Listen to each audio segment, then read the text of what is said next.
Right sir. ఇక కాళేశ్వరం అనేది ఈ స్వతంత్ర భారతంలోనే అతిపెద్ద కుంభకోణం అనేది కాంగ్రెస్ ఆరోపణ సార్. దానికి సంబంధించి కేసీఆర్ క్షమాపణ చెప్పాలని కూడా మంత్రి ఉత్తమ్ డిమాండ్ చేశారు. ఆల్రెడీ ఇప్పటికే కాంగ్రెస్ నాయకులు సీఎంతో సహా కాళేశ్వరం సందర్శనకు వెళ్ళారు. ఇప్పుడు బీఆర్ఎస్ కూడా మరో సందర్శన యాత్రకు ప్లాన్ చేస్తుంది సార్. అసలు కాళేశ్వరంలో ఏం జరిగింది? ఏం జరిగిందో ప్రభుత్వం చెప్పాలి, నిపుణుల సంఘాలు చెప్పాలి, టీవీ విశ్లేషకులు చెప్పాల్సింది కాదు.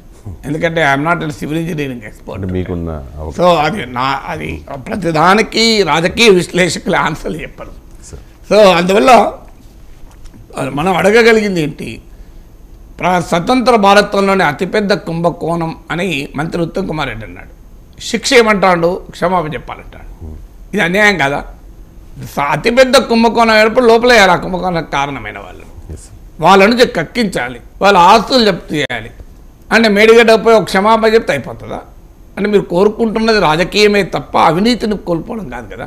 అందువల్ల మంత్రికి సలహా ఏంటంటే, అయ్యా ఇది క్షమాపణలతో పోయే అంశం కాదు. నిజమే అతిపెద్ద కుంభకోణం అయితే మీ ప్రభుత్వం చేయాల్సిన పని, కాంగ్రెస్ ప్రభుత్వం చేయాల్సిన పని క్షమాపణలు కోరడం కాదు. ఏం క్షమాపణలు కోరితే 1,00,000 కోట్ల మీ లెక్కల్లో 1,00,000 కోట్ల అప్పు పోతుందా? ఏమంటే ఒక్క క్షమాపణతో. సో అందువల్ల ఈ రాజకీయంగా కూడా క్షమాపణలు కాదు, రూల్ ఆఫ్ లాని ఎన్ఫోర్స్ చేయండి. మీకు అధికారం ప్రజలు ఇచ్చింది కేసీఆర్ నుంచి క్షమాపణ కోరటానికి కాదు, చట్టబద్ధ పాలన, రూల్ ఆఫ్ లాని ఎన్ఫోర్స్ చేయమని.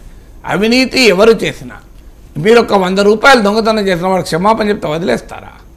అలా అయితే చెంచల్గూడ జైలు మొత్తం ఖాళీ కావాలి. ఎందుకంటే వాళ్ళందరూ క్షమాపణ చెప్తారు, వదిలేస్తారా? సో అందువల్ల ఫస్ట్ రూల్ ఆఫ్ లాని ఎన్ఫోర్స్ చేయండి. పొలిటికల్గా ఒకరిపైన ఒకరు అనుకొని లాభం ఏమున్న తెలంగాణ ప్రజలకు మీరు విమర్శించుకుంటే మాకొచ్చే ప్రయోజనం ఏంటి? అందువల్ల రాష్ట్ర ప్రభుత్వాన్ని అధికారం మీ చేతిలో ఉంది, ఇంకా రాజకీయ ఆరోపణలు చేస్తూ కూర్చోకండి. ఏం జరిగిందో ప్రజలకు చెప్పండి.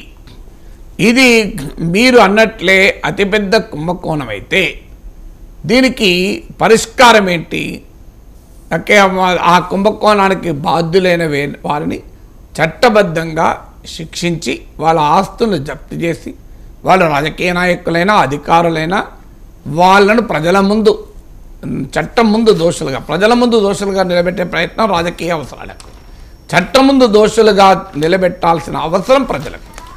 ఇందులో చిత్తశుద్ధి కనుక కాంగ్రెస్ ప్రభుత్వం చూపెట్టకపోతే మీరు కేవలం కాళేశ్వరాన్ని ఒక రాజకీయ ఆయుధంగా మాత్రమే వాడుకుంటున్నారు తప్ప తెలంగాణ సమాజానికి ప్రజలకు ఉపయోగపడే రీతిలో యాక్ట్ చేయడం లేదు అన్న ఆరోపణ కాంగ్రెస్ ప్రభుత్వం పైన బలపడుతుంది. ఇప్పటికిప్పుడే ఆరోపణ చేయలేం, ఎందుకంటే అధికారంలోకి వచ్చే 2 నెలలు కాకముందే ఇంత పెద్ద అంశాన్ని తేల్చగలరని నేనేం అనడం లేదు. కానీ ఆ దిశగా ప్రయత్నాలు చేయండి, క్షమాపణలు కాదు అడగాల్సింది. క్షమాపణ వేడుకున్నా కూడా ఒకవేళ అవినీతి అంటూ ఆ లెవెల్లో జరిగితే క్షమాపణ కోరుకున్నా కూడా పోనీ నేరం కదా అది. అందువల్ల నేరాలకు పరిష్కారాలు, శిక్షలు, క్షమాపణలు కాదు, శిక్షలు అనుభవించాల్సింది. ఇక రెండవది ఏం చేస్తారు, ఏం చేయాలి, ఏం చేస్తారు, ఎంత ఖర్చు అవుతుంది, ఎవరు పెట్టుకోవాలి ఆ ఖర్చు? తెలంగాణ ప్రజలు ఎందుకు పెట్టుకోవాలి ఆ ఖర్చు? నిజంగానే మరి ఆ ప్రాజెక్ట్ ఎగ్జిక్యూట్ చేసిన కాంట్రాక్టర్ నుంచి వసూలు చేస్తారా? దీనికి రెస్పాన్సిబిలిటీ ఎవరో ఫిక్స్ చేస్తే తర్వాత జరగాల్సింది ఏమిటి, ఎవరు చేయాలో కూడా ఫిక్స్ అవుతుంది. ఎందుకంటే ఈ రాజకీయ ఆరోపణలు చేసుకుంటే నీళ్ళు రావు కదా. ఇక 3 overall viability of the Kaleshwaram పైన మీరు ఏంటి అంటే, ఈ ప్రాజెక్టు ఇన్ని వేల కోట్లు ఖర్చు పెట్టి 81,000 కోట్లు పెట్టుబడి, మొత్తం 1,47,000 కోట్ల తెలంగాణ ప్రజల సొమ్మిది, వారి చెమట రక్తం ఇది. దీన్ని మీరు ఏం చేయబోతున్నారు అనేది కూడా ప్రజలకు చెప్పాలి. ఇది వయబులా కాదా? వయబుల్ కానప్పుడు దోషులు ఎవరు?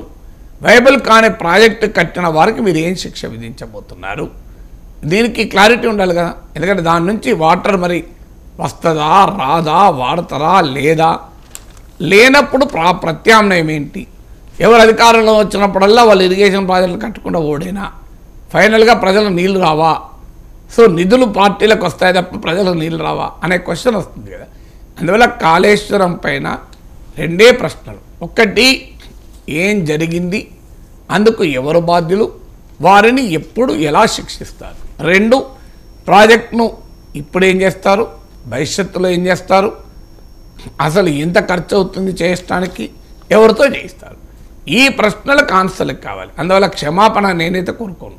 క్షమాపణ ఒకవేళ నిజమే నేరం జరిగి ఉంటే, నేరం కేసీఆర్ చేస్తుంటే, ఆయన పైన ఆరోపణలు నిజమైతే ఆయనకు చట్టబద్ధంగా శిక్ష పడాలని కోరుకుంటాను, క్షమాపణ కోరుకోను.